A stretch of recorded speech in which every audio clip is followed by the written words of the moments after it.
Hello guys, आज म फिङ app use गरेर आफ्नो नेटवर्कमा कनेक्टेड एक्टिभ क्लाइन्ट लिस्ट कसरी हेर्ने कुरा गाइड गर्न गइरहेको छु।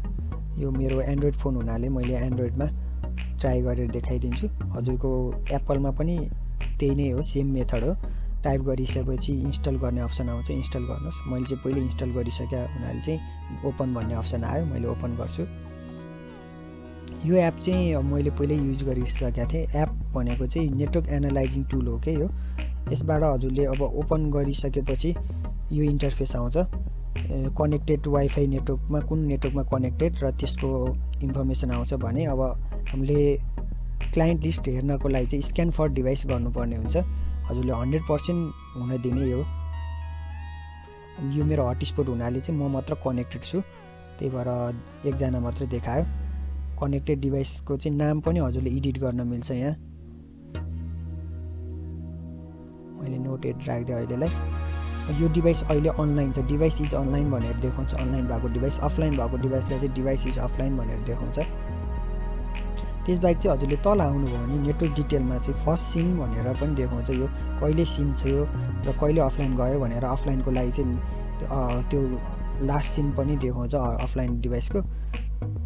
अफलाइन डिभाइस चाहिँ अलिकति डिममा देखाउँछ, पहिले कनेक्ट भइसक्यो र पछि अहिले हेर्दा अफलाइन छ भने चाहिँ अब हजुरहरूले 1 घन्टापछि अब स्क्यान गर्दाखेरि एउटा डिभाइस चाहिँ अफलाइन देखायो भने चाहिँ त्यो चाहिँ डिम कलरमा आउँछ। अहिले मेरो मात्र मोबाइल कनेक्ट हुनाले चाहिँ मेरो मात्रको मोबाइल देखाएको छ र वाइफाई भनेको मेरो कम्प्युटरबाट हटस्पटको प्रोभाइड गर्ने डिभाइस भइहाल्यो।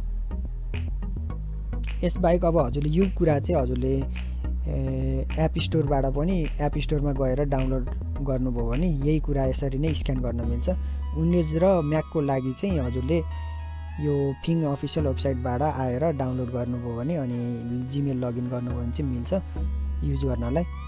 इजी नै छ। हजुरले अब राउटरमा लगइन गरेर त्यो एक्टिभ क्लाइन्ट लिस्ट या त डिएचसिपी क्लाइन्ट लिस्ट हेर्नलाई गाह्रो हुन्छ भने यो एप युज गर्नुभयो भने चाहिँ सजिलो हुन्छ। यस एपबाट अरू फिचर भनेको स्पिड टेस्ट गर्न मिल्छ, अनि पिङ भनेर कुन वेबसाइटहरू चाहिँ हजुरको करेन्ट लोकेसनबाट करेन्ट नेटवर्कबाट चाहिँ त्यो वेबसाइटहरू चाहिँ एक्सेस छ कि छैन हेर्न मिल्छ।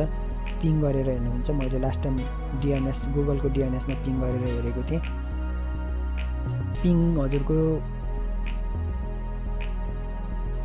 अभाइलेबल आयो, पिङ आयो भने रेस्पोन्स आयो भने चाहिँ यो प्याकेट लस छैन भने यहाँ थाहा हुन्छ अब यो नेटवर्क चाहिँ यो आइपी या त यो डोमेन चाहिँ अभाइलेबल छ भनेर बुझिन्छ। अब यसमा चाहिँ डोमेन भनेको वेबसाइटको नाम हो कि हजुरले राख्नु मिल्छ।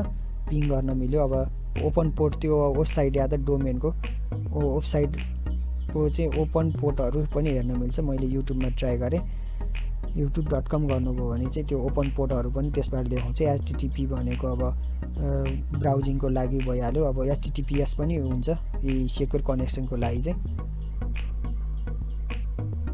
त्यसबाहेक अब कुन पाथबाट गइरहेको छ यो वेबसाइटसम्म पुग्दाखेरि कुन पाथ हुँदै चाहिँ गएको छ भनेर हेर्नलाई चाहिँ अब डोमेन राख्नुभयो भने आइपी नै राख्नुभयो भने आइपी एड्रेस राख्दा भयो। डोमेन वेबसाइटको नाम आइपी थाहा छैन, नाम थाहा छ भने हजुरले नाम राखेर पनि स्क्यान गर्न चाहिँ मिल्छ है डोमेनमा। त्यो ट्रेस आउट गर्दाखेरि चाहिँ कुन पाथ हुँदै गइरहेको छ भन्ने कुरा यहाँबाट देखाउँछ। त्यसले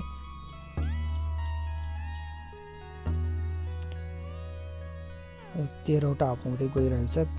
अलि धेरै नै देखाएको छ मेरोमा चाहिँ अहिले।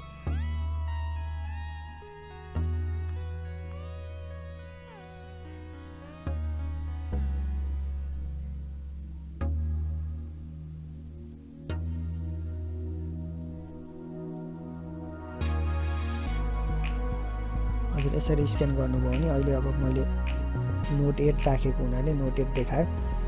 हजुरले पनि यसरी स्क्यान गरेर हेर्न मिल्छ। Thank you.